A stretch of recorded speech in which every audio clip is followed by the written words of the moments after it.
নমস্কাৰ আজি এক শুভ সংবাদ আমি ৰাইজলৈ প্ৰেৰণ কৰিব বিচাৰিছোঁ যে আজি আমি আমাৰ এই বৃহত্তৰ BTR অঞ্চলত বৰ্তমান আটাইতকৈ ডাঙৰ সমস্যা নিবনুৱা সমস্যা এই নিবনুৱা সমস্যাৰ প্ৰতি লক্ষ্য ৰাখি পেলাই আমি সমাধানৰ কাৰণে নিবনুৱা সমস্যা কিছু সাংখ্যিক সমাধানৰ কাৰণে আমাৰ এই বৃহত্তৰ ভেৰগাঁও অঞ্চলত এটা আমি অনুষ্ঠান আৰম্ভ কৰিছোঁ আজিৰ পৰা অনফাউৰি এগ্ৰো ট্ৰেডিং এণ্ড সলিউশ্যন বুলি পেলাই যিটো আমাৰ সংস্থা আছে লগতে তেজাছ এগ্ৰো ট্ৰেডিং এণ্ড সলিউশ্যনৰ উদ্যোগত আমি যুটীয়াভাৱে এটা অনুষ্ঠান ইয়াতে ষ্টাৰ্ট কৰিছোঁ যে ইয়াত থকা বিভিন্ন ডেকা ল'ৰা ছোৱালী বা বিভিন্ন সেক্টৰৰ মানুহবিলাকক ট্ৰেইন আপ কৰি পেলাই তেওঁলোকৰ স্কিলটো ডেভেলপ কৰি পেলাই কমাৰ্চিয়েলি চাইণ্টিফিকেলি তেওঁলোকক ডেভেলপ কৰি পেলাই এটা ট্ৰেইনিং দিয়াৰ এটা ব্যৱস্থা আমি কৰিছোঁ 2 মহীয়া ট্ৰেইনিং এইটো ফ্ৰী নহয়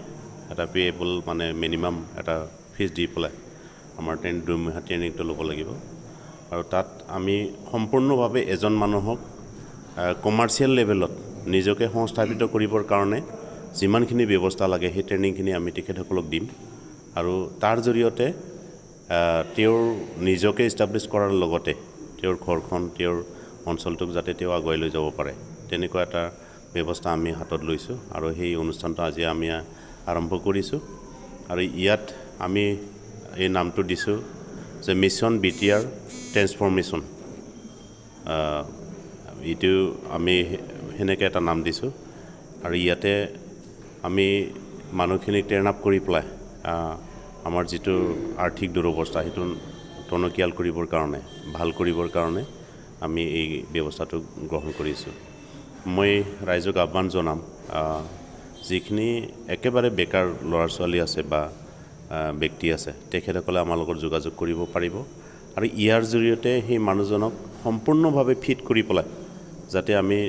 এটা ভাল ৰাস্তা তেখেতসকলক লৈ যাব পাৰোঁ আৰু ইয়াৰ জৰিয়তে এটা যাতে ভাল কৰ্মসংস্থাপন তেওঁলোকক দিব পাৰোঁ তাৰ কাৰণে বিভিন্ন সেক্টৰৰ লগত আমি আলোচনা কৰিছোঁ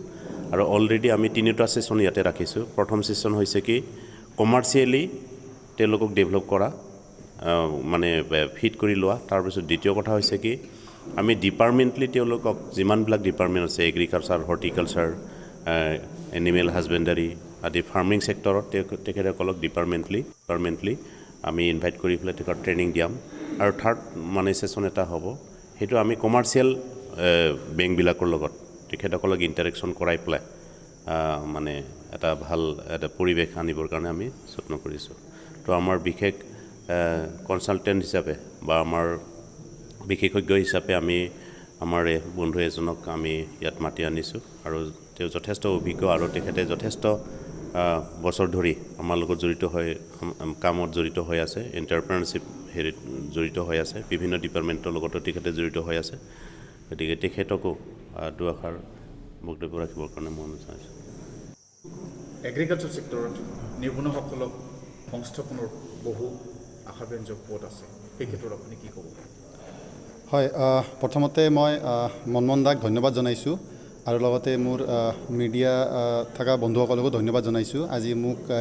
এই প্লেটফৰ্মটো দিয়াৰ কাৰণে আৰু লগতে মই কথাটো ক'ব বিচাৰোঁ যে আমি এই ট্ৰেইনিং প্ৰগ্ৰামটোৰ নাম দিছোঁ একচুৱেলি এণ্টাৰপ্ৰিনাৰশ্বিপ ডেভেলপমেণ্ট প্ৰগ্ৰাম মই ওদালগুৰিৰ লগত জড়িত হোৱা আজি 6 বছৰৰ বেছি হ'ল আৰু মই মনমনদাৰ লগত আৰু ইয়াৰে ইউথছৰ লগত মই অলৰেডি কাম কৰি আছোঁ আৰু এটা বস্তু ধৰি লওক ভেৰগাঁওবাসী নহ'লেও মই বাহিৰৰ মানুহ হিচাপত দেখা পাইছোঁ যে ভেৰগাঁৱত বৰ্তমান যথেষ্ট নেচাৰেল ৰিচোৰ্চেছ আছে যাৰ প্ৰপাৰ ইউটিলাইজেশ্যন হোৱা নাই আৰু যাক আমি দেখিছোঁ যে যদি আমি এই প্ৰাকৃতিক সম্পদক যদি আমি ভালকৈ যদি ইউটিলাইজ কৰোঁ তেনেহ'লে ডেফিনেটলি ভেৰগাঁৱৰ যে আনএমপ্লয়মেণ্ট বা নিবনুৱা সমস্যা তাক আমি সলভ কৰিব পাৰিম সেই আশা লৈ পেলাই আমি আজি এই অনুষ্ঠানটো বা এই প্ৰগ্ৰামটো আমি আৰম্ভ কৰিব ওলাইছোঁ ইয়াতে আমাৰ ইয়াত প্ৰথমতে যেনেকুৱা মনমন্দাই ক'লে আমাৰ প্ৰাইমাৰী উদ্দেশ্য হৈছে যে এগ্ৰিকালচাৰ ছেক্টৰটোৰ যিমান পটেঞ্চিয়েল আছে তাক আমি টেপ কৰিম এগ্ৰিকালচাৰ ছেক্টৰ আৰু 2 নম্বৰ হৈছে অকল এগ্ৰিকালচাৰ ছেক্টৰ বুলি নহয় ধৰি লওক আজি যিহেতু আমি নিবনুৱা সমস্যাক টাৰ্গেট কৰিছোঁ এগ্ৰিকালচাৰ ছেক্টৰৰ বাহিৰেও ধৰি লওক আৰু বিভিন্ন ধৰণৰ ইয়াতে মানে এণ্টাৰপ্ৰাইজিং অপৰচুনিটিজ আমি দেখিছোঁ তো সেই অপৰচুনিটিজখিনিও আমি টেপ কৰিম আৰু তাৰ মাধ্যমটো হৈছে যে আমি যে দেখিছোঁ ইয়াত গোটেইখিনি সম্পদ আছে কিন্তু এটা বস্তু অলপ ডেফিচিয়েঞ্চি যোনটো আমি দেখিলোঁ সেইটো হৈছে যে মানুহবোৰৰ proper utilisation of there human resource যদি কওঁ মানে আজি মানৱ সম্পদৰ কিন্তু ইউটিলাইজেশ্যনত আমি এটা ডাঙৰ গেপ দেখা পাইছোঁ আৰু যদি আমি ট্ৰেইনিং দিওঁ প্ৰপাৰলি যদি প্ৰপাৰ ট্ৰেইনিং হয় সেই গেপটো যদি আমি মিটিগেট কৰিব পাৰোঁ যোনটো আমাৰ লক্ষ্য হয় তেতিয়া আমি ভাবোঁ যে নিবনুৱা সমস্যাটো আমি ডেফিনেটলি সলভ কৰিব পাৰিম